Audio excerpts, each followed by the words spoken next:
Tout le monde a entendu parler des grandes batailles de Napoléon: Austerlitz, Iéna, Wagram, la Moskowa et Waterloo. Mais savez-vous que Napoléon a participé à plus de 50 batailles et a gagné la plupart d'entre elles? Aujourd'hui, nous entamons une série de vidéos passionnantes qui retracent toutes les batailles de Napoléon Bonaparte. Oui, je dis bien toutes les batailles.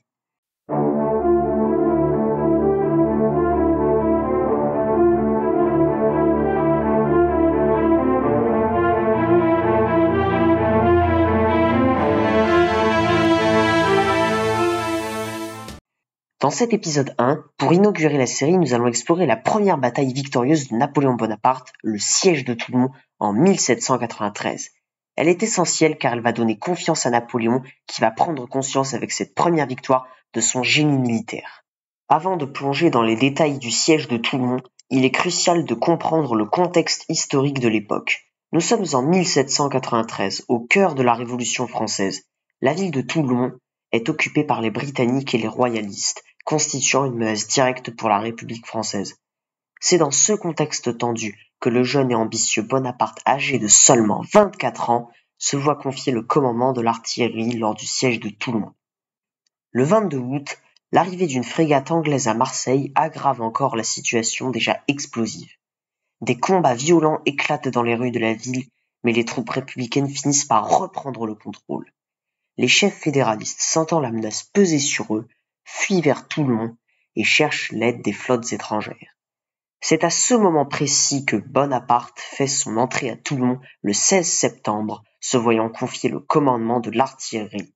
Pour lui, c'est une opportunité inestimable de prouver son génie militaire. Malgré son jeune âge, Bonaparte se révèle déjà comme un homme déterminé et visionnaire. Il élabore un plan stratégique audacieux visant à prendre le contrôle des petits forts essentiels pour affamer les assiégés. Ses compétences en artillerie s'avèrent cruciales pour les forces républicaines qui font face à une résistance farouche de la part des Britanniques et des royalistes. Malgré un premier assaut infructueux le 22 septembre, Napoléon organise la mise en place d'une puissante batterie soutenue par plus de 300 canons. Le 16 décembre, l'assaut décisif est lancé contre le fameux Petit Gibraltar. Après une nuit de combats acharnés, les républicains parviennent à prendre le contrôle de Toulon.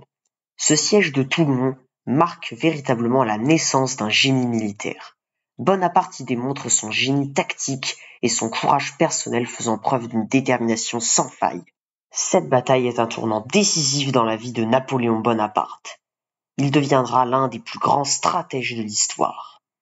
Le siège de Toulon apporte à Napoléon Bonaparte une notoriété précoce et lui vaut une promotion fulgurante. De plus, il y rencontre certains de ses grands futurs officiers, tels que Marmont, Junot, Masséna, Perrin et Suchet. Cette bataille jette les bases de sa future ascension vers le pouvoir et marque le début de son génie militaire. Dans le prochain épisode où nous découvrirons comment Bonaparte devient le défenseur de la République en réprimant la révolte du 13 Vendémiaire en 1795, cette deuxième grande victoire de Bonaparte revêt une importance encore plus grande sur le plan politique. Ne manquez pas le prochain épisode de notre série consacrée à Napoléon Bonaparte en vous abonnant dès maintenant à notre chaîne. Vous plongerez au cœur de l'histoire, découvrirez les secrets des grandes batailles et suivrez le parcours extraordinaire de l'homme qui a marqué l'histoire militaire à jamais. Abonnez-vous pour ne rien manquer.